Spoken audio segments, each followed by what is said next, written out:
It was a freezing night, and New York City looked like it was made of glass and wind. From the top floor of his Upper East Side townhouse, Cole Harrington, one of the wealthiest men in the country, watched the snow fall slowly like soft ashes over the streets. It was his first winter since Eleanor, his wife, was gone. The air in the house still carried her scent: cinnamon, orange peel, and longing.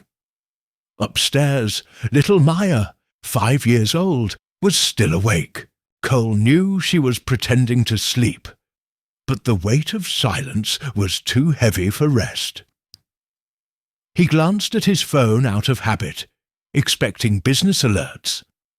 But the notification that appeared wasn't from the company. It was from the doorbell camera. Movement in the back alley. Cole tapped the screen. A small figure crouched beside the trash cans, trying to pull something from a black garbage bag. The image shook with the wind. A girl, maybe 6 years old, wrapped in an oversized coat. She held a frozen sandwich, stiff with ice, and brought it to her lips with trembling red fingers. For a moment, the calculating man disappeared. The father inside him acted first. He threw on his coat, ignoring the house alarm that chimed as he opened the door. "Maya, stay upstairs, okay? Daddy will be right back." The wind bit at his face. When he pushed open the gate, the girl froze, terrified. "Hey, I'm not here to hurt you. It's okay." She looked up at him wary. "I'm not stealing. I know, but you're freezing. Let me help." She hesitated.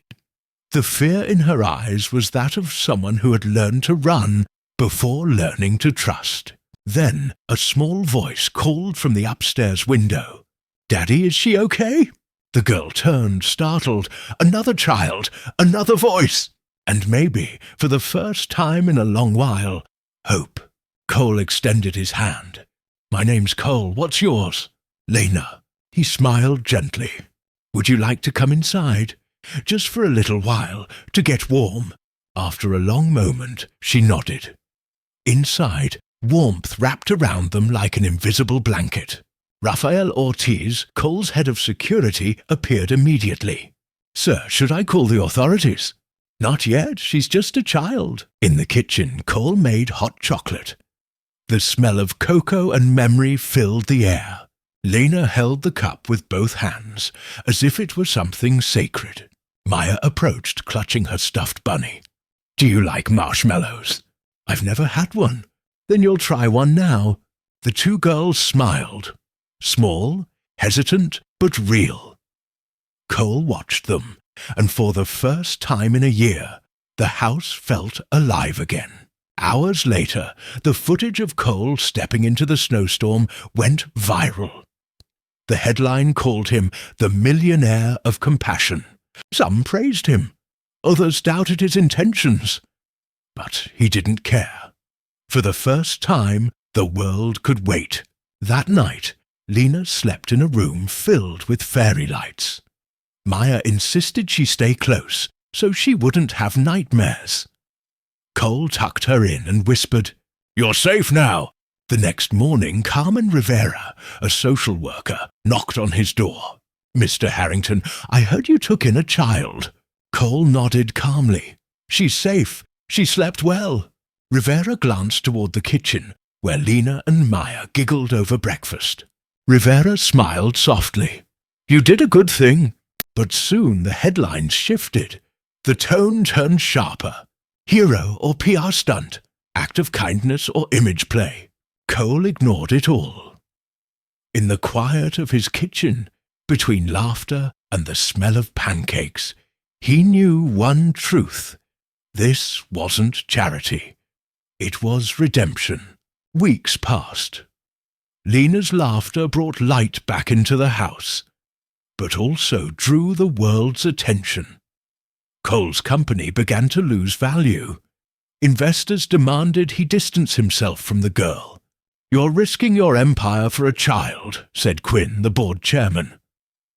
"I'm gaining something money could never buy," Cole replied, walking out without looking back. That's when he realized the wealth he'd chased for years wasn't in numbers. It was in the small hands holding his. The adoption process was long. Each visit from Rivera made Lena anxious, afraid she'd be taken away. Until the day of the final hearing. When the judge asked why he wanted custody, Cole answered, "Because she taught me what no contract or fortune ever could. That true love isn't something you buy. It's something you choose every single day." The silence that followed was heavier than applause. The judge smiled and said, "Adoption granted." Lena blinked, unsure. "Does that mean you're really my dad now?" "Signed in ink," Cole said softly. "Forever." Maya squealed with joy. 3 hands met in the light. And for the first time, Cole didn't feel empty. He felt whole.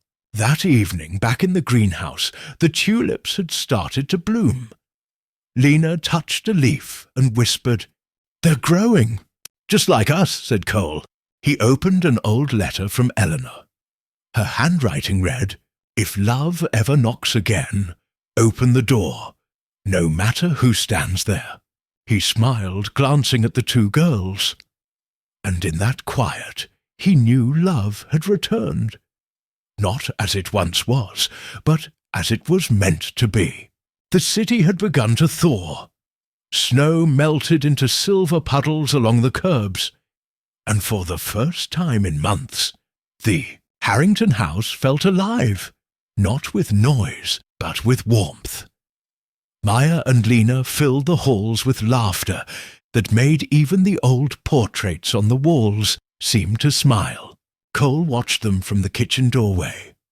2 little girls, one his by blood, the other by choice, moving like sunlight through a house that had once been only shadows. He still had the occasional call from investors, reporters, old colleagues who didn't understand. To them, he was a man who'd thrown away control for sentiment. But to him, control had been a cage. Now, he was learning what freedom really sounded like. A child's laughter echoing down the stairs. One morning, a package arrived at his door. No return address. Inside was a small envelope and a faded photograph. It showed a woman, young, tired, holding a little girl with golden hair. Lena. There was also a note, written in shaky handwriting.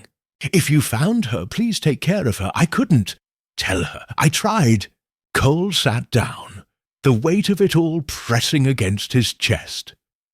Eleanor had always said life gives you the same lesson until you learn it. Maybe this was his. Love demands courage, not perfection. He folded the letter carefully, unsure if he should tell Lena yet. She was happy now, really happy, and he didn't want to take that away. Weeks turned into months. Spring arrived in the city, and with it, new beginnings. Every Sunday, Cole took the girls to a small park near the river. They'd feed pigeons, draw in the dirt, and talk about everything and nothing. Lena always carried a small silver button in her pocket, the only thing left from her old coat. One afternoon she sat beside Cole on a park bench, quiet and thoughtful. "Do you ever miss someone you can't remember?" she asked. Cole looked at her, heart tightening. "Sometimes," he said softly, "but maybe that's just love trying to find its way back." She nodded, still holding the button. "I think my mom tried to find me," she whispered. "I think she wanted me to be somewhere safe." He said nothing, just rested his hand over hers. Sometimes silence was the only language love needed. As summer unfolded, Cole began volunteering at the same community center where Eleanor used to work. He brought Maya and Lena with him. They served food, sorted clothes, read stories to younger kids. It became their weekend ritual, a family built not on blood, but on choice. But with every act of kindness came echoes from the past. One evening, a woman approached Cole outside the centre. Her face was lined, her clothes worn, but her eyes were familiar. "You're Mr. Harrington," she said quietly. "You took in a girl, Lena." Cole froze. "Yes." The woman trembled. "I was her mother's sister. I've been looking for her." The words hung heavy in the humid air. The woman, Maria, explained that Lena's mother had died months before that freezing night. She'd been homeless after losing her job and her health. Maria had been in another state, fighting her own battles, unaware until it was too late. Cole listened, torn between hope and fear. "She's safe now," he said. "Happy. I promise you that." Maria's eyes filled with tears. "I don't want to take her from you. I just needed to know she's loved." Cole's throat tightened. "She is, more than she'll ever know." That night, he couldn't sleep. He stood by Lena's door, watching her sleep. Her hair spread across the pillow, her small hand still clutching the silver button. He realized then, love wasn't something you owned. It was something you protected, no matter where it came from. The next morning, he told her about the letter and about her mother. She listened quietly, her small fingers tracing the button as if it held the memory of a voice she'd never forgotten. "She tried to keep me safe," Lena said. "She did," Cole replied. "And she succeeded." Autumn came again. The greenhouse bloomed brighter than ever. Tulips, lilies, and small bursts of colour that refused to die even as the air cooled. One evening, Lena was helping Maya paint when she suddenly said, "You know what I realized?" "What?" asked Maya. "When Daddy found me, he didn't just open a door. He built a new one." Cole overheard from the doorway, smiling softly. Eleanor's voice echoed in his mind. "If love knocks again, open the door." He hadn't just opened it. He'd walked through it and found home on the other side. Months later, the story of the millionaire and the lost girl resurfaced online. But this time, it wasn't about scandal or spectacle. A journalist wrote a piece titled, "A Door Left Open, How One Act of Kindness Built a Family." The photo accompanying the story wasn't one of Cole in a suit or a mansion. It was a candid picture, taken at the community centre, Cole sitting on the floor with Maya on one side, Lena on the other. Both girls laughing as they painted his hands blue. No headlines, no filters, just truth. Years later, the world had changed again. Maya was in college. Lena was volunteering full-time, helping children who'd once been where she was. And Cole, older, greyer, quieter, spent most of his days in the rooftop garden. Every spring he planted tulips. Every spring they bloomed stronger. Sometimes Lena would visit, now grown, but still carrying that same gentle light in her eyes. One afternoon, she stood beside him, sunlight dancing on her hair. "You know," she said, "I still have the button." "You kept it all this time?" "Of course.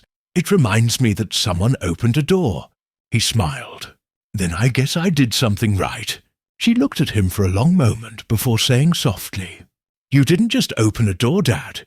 You showed me how to keep it open for others." The wind carried her words across the garden.